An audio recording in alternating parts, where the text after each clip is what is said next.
Welcome to this presentation on sexuality in the Bible, some yeses and some nos. Presented by me, David M. Carr, Professor of Old Testament at Union Theological Seminary in New York City.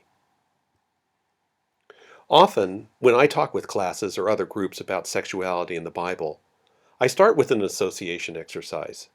I ask them, what's the first word you think of when you hear sex and Bible? I've talked to a lot of different groups, but I hear some common words. No, shame, thou shalt not, don't covet, and so on. My aims in this presentation are threefold. First, to counter this dominant no to sex that people hear in the Bible with a prior and overarching biblical yes to erotic connection. Second, to outline more specifically the ancient context of the no's in the Bible, to get a sense of the real lay of the land. And finally, to consider the potential ongoing relevance of some parts of the Bible's message on sexuality. I should note in advance that for many people, this review of texts, so often used to judge and condemn people for their love, can be painful. There's no easy way to move through these passages, and the middle part of this presentation may be particularly difficult. But I think it important to have a clear view of the problem passages and at least a brief sense of their context. You can take your time with this, take care of yourself, and we can process. My first main point is that the Bible does not begin with a no, but two big yeses to sex found in the creation stories with which the book of Genesis begins. We've already seen in our beginning coursework that Genesis 1 starts with a decisive affirmation of the creation of humanity, both males and females, in the bodily, physical likeness of God. Let us make humanity in our own image, in the likeness of ourselves. Many people spiritualize this text, arguing that the Bible could not be applying that God has a body. But as if to counter this interpretation, the Bible doubly emphasizes that God created humanity in the image and likeness of God's self. It is as if the writer were saying, God made you, embodied you, in God's image and likeness. And did I mention you are the image of God?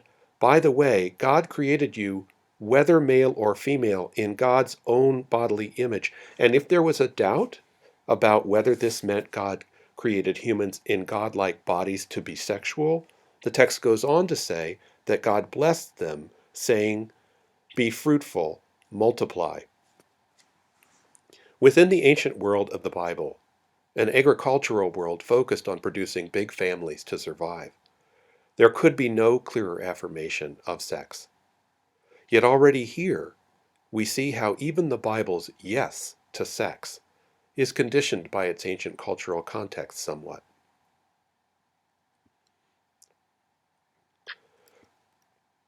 As if the nuance and emphasize the point, the Bible does not leave the yes to Genesis 1. Instead, it returns to the topic in describing human creation in more detail in Genesis 2.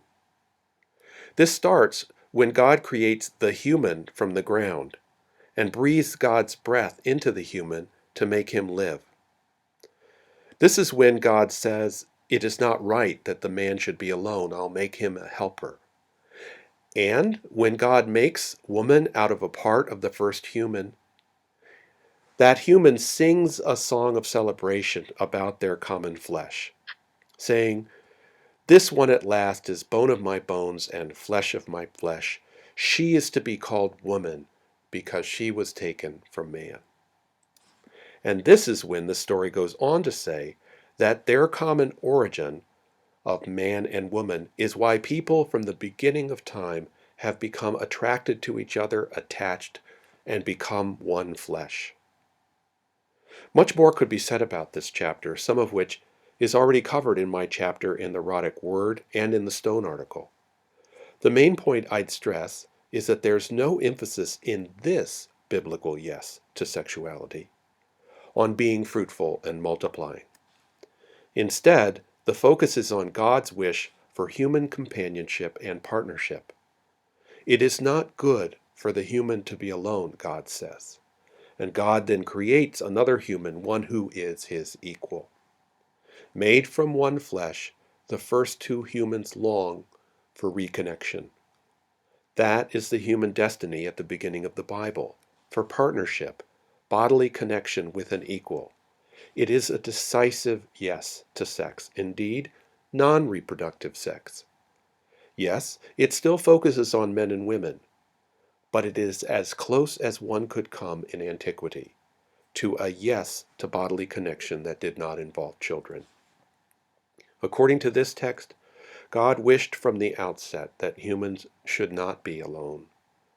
God wished from the outset that humans would have a fully equal partner to share work with. And humans were created for such bodily connection, irrespective of whether children might result. Of course, the story does go on to describe sex as part of having children. But this comes only after the eating of the forbidden fruit of the tree of knowledge of good and evil. As a tragic outgrowth of this, God pronounces to the woman, "I shall multiply your toil and conceptions of children. With toil you'll give birth to children, and your desire will be for your husband, and he will dominate you." Many in past history have assumed that God here is saying that it's good for men to rule women. But noted Union Theological Seminary professor Phyllis Tribble pointed out that this pronouncement of male rule only comes as a tragic outgrowth of the garden crime. The Garden of Eden story says a decisive yes to connected sex between equals, but it also realizes there's a reality of a torn ancient world where men rule women and women are subject to constant childbirth, a world without birth control. This focus on the tragedy and pain of aspects of married sex is yet another way that the Bible reflects its ancient cultural context. This discussion of patriarchy and childbirth takes us into the biblical no's that have so dominated people's perceptions of the Bible's message. I start with the often discussed biblical perspective on sex between men and between women, same-sex loving. Now here, I'm not thinking of one of the most famous texts often read in relation to homosexuality, the story of Sodom and Gomorrah in Genesis 19. Though this story often is seen as a condemnation of male-male sex, it is far more a story of Sodom and Gomorrah's lack of hospitality, where the men of the town threatened to rape the angels who were staying there as Lot's guests. No, to get to the Bible's actual condemnation of male-male sex, it is not in that Sodom and Gomorrah story, although the word sodomy has often been associated with male-male sex. The real condemnation that we need to engage with is that which is found in chapters 18 and 20 of the book of Leviticus, and also that in Paul's letters. When we turn to Leviticus, the emphasis is clearly on male-male intercourse and no other type of sexuality. Both texts in Leviticus 18:22 and 20:13 stress a prohibition of a man lying down with another man, the, quote, lying down of a woman. Most scholars agree that the focus here is on male-male intercourse, on penetration, and the issue is primarily one of a perception that a man having intercourse with another man has turned that man, through penetration, into a woman. This was seen as a fundamental violation of honor rules and required punishment by death. This biblical no to male-male intercourse is part of an ancient system of honor rules requiring punishment by death. This biblical no to male-male intercourse is part of an ancient system of gender and honor. And insofar as contemporary people reject such systems of gender hierarchy and honor codes, they need to disregard this biblical prohibition as well. In any case, there is no general prohibition of same-sex loving in the Old Testament Hebrew Bible. There's nothing about oral sex, kissing by men, nothing about any sex at all between women. There is just this prohibition on penalty of death of male-male intercourse, a prohibition grounded in outmoded ancient ideas about honor and the hierarchy of the sexes. And in the New Testament, it must be said there is not a word about same-sex loving by Jesus. We do, however, have some major statements by Paul. Take, for example, this typical Hellenistic condemnation by Paul of men who have sex with other men, both the soft, who are penetrated, the malakoi, and also the arsenikoitai, who are those who exploit other men. This is Paul's specifically Greek version of the honor gender-based prohibition of same-sex loving seen in the Hebrew Bible, and it is equally rooted in the culture of Paul's time. For more discussion of this passage, and good links to prior scholarship by Dale Martin and others on these issues, see William Loader's excellent book on the New Testament on sexuality, which has been a resource for this and some other parts of this presentation.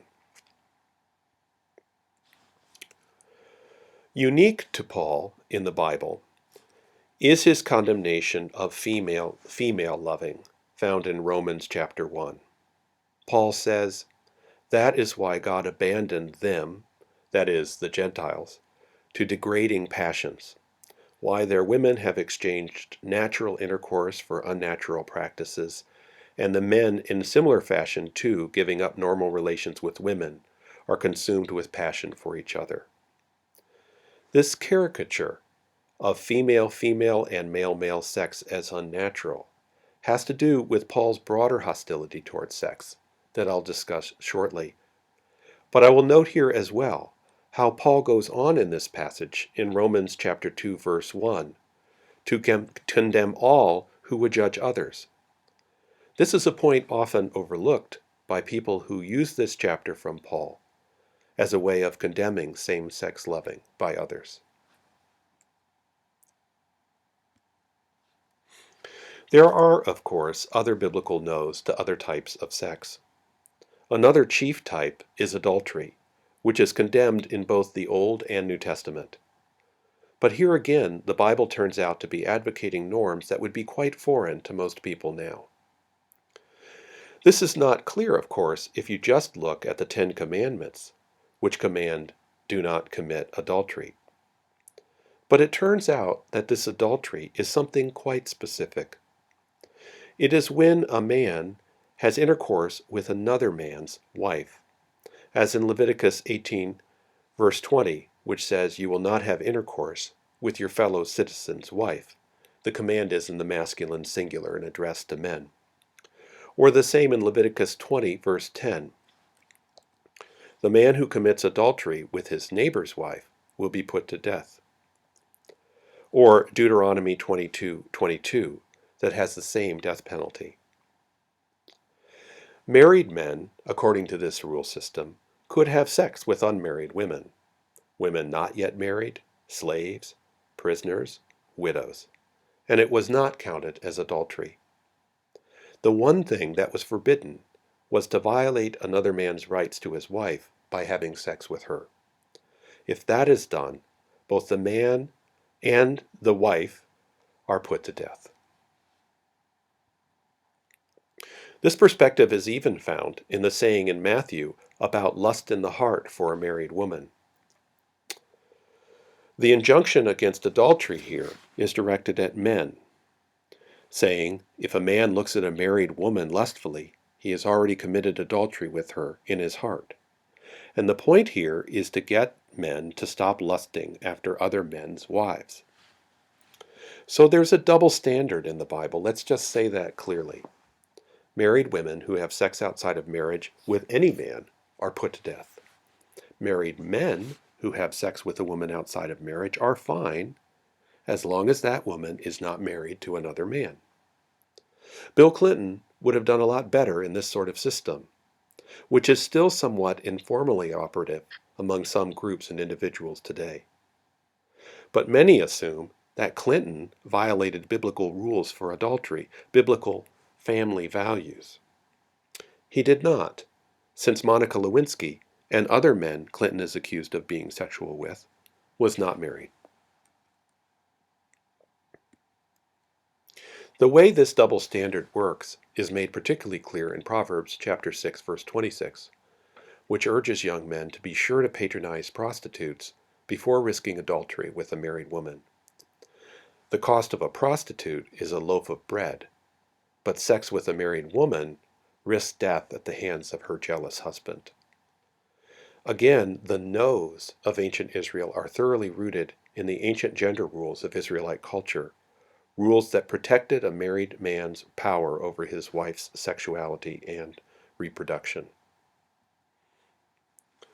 There's another biblical no that's specific to the New Testament and indeed possibly traceable to Jesus himself. It's the biblical no to divorce. In the Old Testament, it should be noted, divorce is allowed. Deuteronomy 24 allows a man to write a, quote, writ of divorce and send his wife from his home. This text even envisions that this woman might be subject to such divorce twice, and it forbids her first husband to take her back. The New Testament presents a more restrictive attitude toward divorce, starting with our earliest reference, Paul's statement in 1 Corinthians chapter 7, verses 10 through 11, that he has a saying of the Lord against divorce. The Greek that you see in this passage refers to separating from and dismissing. It says, "To the married I give this ruling, and it is not mine but the Lord's. A wife must not be separated from her husband, or, if she has already left him, she must remain unmarried or be reconciled to her husband, and a husband must not dismiss his wife." Just seen by itself, this language might seem ambiguous, but it occurs in a chapter, 1 Corinthians 7, that is focused solely on marriage and divorce. So it's clear here that Paul is saying that Jesus, a saying of the Lord that he received, forbade divorce. It is rare for Paul to cite a Jesus saying. Paul talks far more of Jesus' death and resurrection. But this is one of the few times that he does so, and it is our earliest attested reference to Jesus forbidding divorce, earlier even than the Gospels, which were written a few decades after Paul. We do also have references in the New Testament Gospels to the same or a similar tradition, and indeed in both of the major sources of the Synoptic Gospels. This first example comes from the Q source, shared by Matthew and Luke. But these two traditions diverge on a crucial point. Where the Luke version conforms to the Old Testament law about forbidding remarriage after divorce, the Matthew version has Jesus forbidding divorce more generally, except in the case of sexual immorality, porneas in Greek.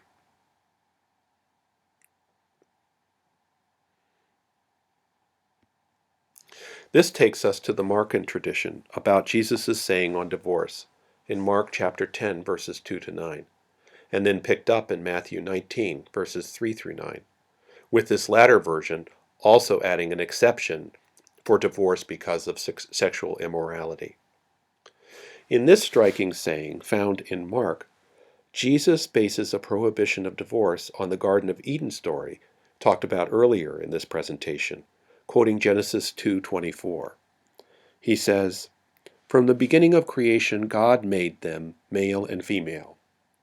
This is why a man leaves his father and mother, and the two become one flesh, and they're no longer two, therefore but one flesh. So then what God has united, human beings must not divide." And then when the disciples questioned him again about this, he said to them, "Whoever divorces his wife and marries another is guilty of adultery against her. And if a woman divorces her husband and marries another, she's guilty of adultery too." The idea here is that when two people become one flesh, something so profound happens that they should not be separated again. We don't even find here the exception of sexual immorality that we saw in Matthew's version of the Q saying. This text has caused much harm among unhappily married couples or couples where domestic violence is occurring, and it still does. And it doesn't do to try to make this text look good by suggesting that Jesus or Mark is opposing some awful practice of patriarchal divorce among the Jews of Jesus' time. That strategy of making the New Testament Jesus look good by making the Judaism of his time look bad is both academically and ethically questionable.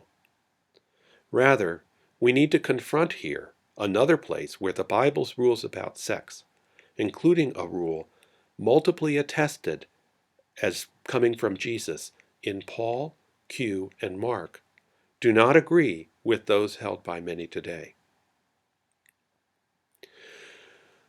Acknowledging this fully, the damage that this and other Jesus prohibitions of divorce have caused, I suggest we might also recognize the potential power of Jesus' affirmation here of erotic connectedness in the Garden of Eden. For Jesus in this story, it is not good for a human to be alone.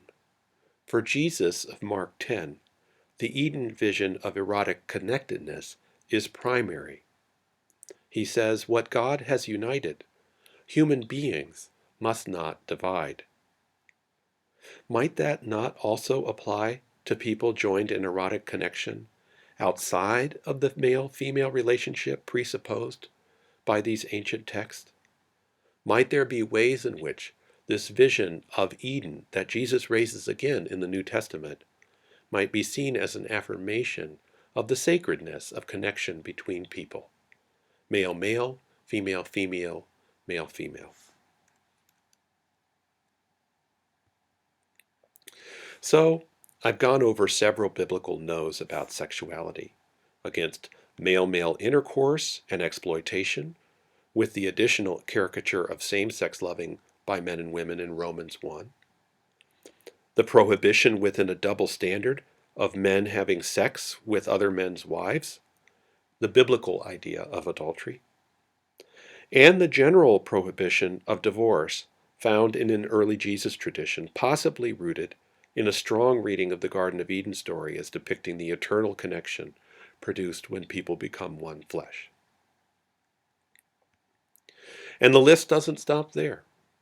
There are biblical prohibitions of bestiality, of incest, of sex with a woman in her menstrual period, even a possible Jesus condemnation unique to Mark of the pedestry, male exploitation of children, that was relatively common in the Hellenistic world, where Jesus says, anyone who causes one of these little ones, micron in Greek, to have faith, who have faith to stumble, would be better thrown into the sea with a great millstone hung around his neck. Many no's found here, some of which we might agree with. But perhaps it's no wonder, after all this, that people often associate the word no with the Bible and sex. But things get even more intense in terms of no's to sexuality if we move to the New Testament and its generally hostile attitude towards sex in general, including sex between married men and women. We see this most clearly in Paul, who tells the church at Corinth that it, quote, is best for a man not to touch a woman. Those who marry will experience distress in the flesh, and their interests will be divided. And he suggests marry only if you'll burn with lust otherwise, and he urges his church to avoid sex if possible. Finally, speaking to the church in Galatia, he stressed they should live by the Spirit and not gratify the desires of the flesh. Much more could be said about exegeting what Paul really means by flesh here, but in general, there is a sex-hostile attitude here, a sense in Paul that if someone can do without sex, It would be best if they did. Similar attitudes led later authors of the New Testament Gospels after Paul to depict Jesus as a single man who anticipates a kingdom of heaven where people neither marry nor are given in marriage, in Mark 12, and even people make themselves eunuchs for the sake of the kingdom of heaven. We have no way of knowing if Jesus, like most Jewish men of his time, was married, but we do know that the movement who followed Jesus idealized those who had no sex at all, and that movement saw Jesus as an image of such a sexless life. For early members of the Jesus movement, sex was a luxury that could be sacrificed as they awaited Jesus' second coming. They were living in an end time when cultivating freedom from passion was crucial for preparing for God's reversal of all things familiar. This no to sex in general in the New Testament is as culture-bound as the condemnation of male-male intercourse in the Old Testament, Paul's caricature of female-female sex in Romans, or the Bible's one-sided definition of adultery as a married woman having sex with someone other than her husband. In all these ways, the Bible's prohibitions of sexuality are very, very different from the biblical family values often advocated as Christian. No major church today actually advocates biblical sexual ethics today, no matter how literal they propose their readings are. All churches have adapted because many of this biblical no's to sexuality are so time-bound. So, is everything time-bound in the Bible? Does it have nothing of lasting value? I would argue that it does. A first example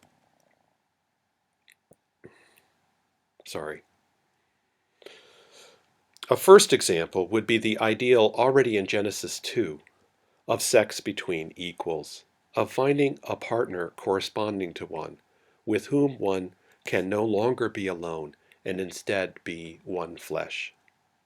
This emphasis in Genesis 2 on non-reproductive sex between equals could even, I believe, be taken as an implicit potential endorsement of same-sex loving. It is not right for anyone to be alone. Then there are the prohibitions of incest in Leviticus 18 and 20. Universal rules protecting safety of the family, found in many cultures.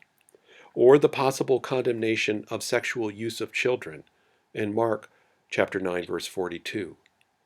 These are widespread ethics around sex, not limited to Christianity or Judaism, but they remain significant boundaries that suggest that not anything goes.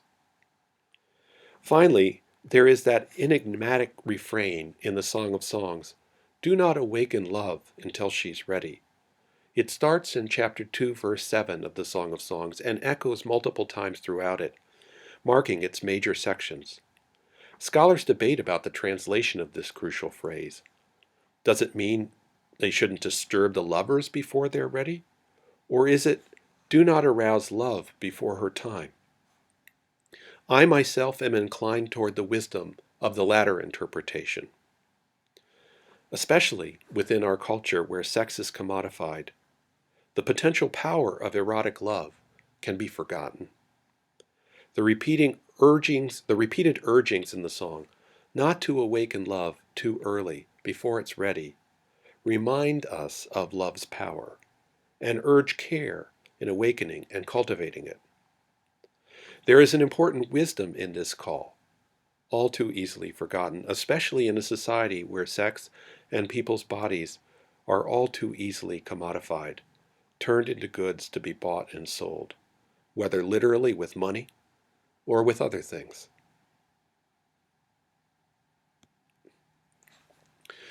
So, what is the takeaway from all this? I can't say for you. I'm interested in hearing. But looking back, I just emphasize 3 overall points.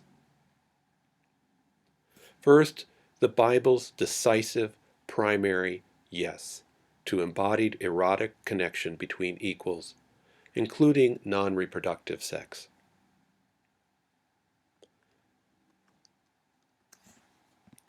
Second, the Bible's often culture-bound no's to things thought to be important in its context. No to men having intercourse with other men, especially in exploitive situations. No to men having sex with other men's women.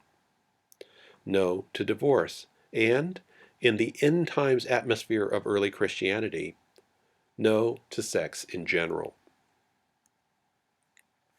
And finally, the Bible's potential ongoing relevance in urging certain kinds of wisdom around the power of sex, especially in a cultural context where sex and people's bodies are all too easily bought and sold. I hope this presentation has been interesting to you, and I look forward to talking with you about it more.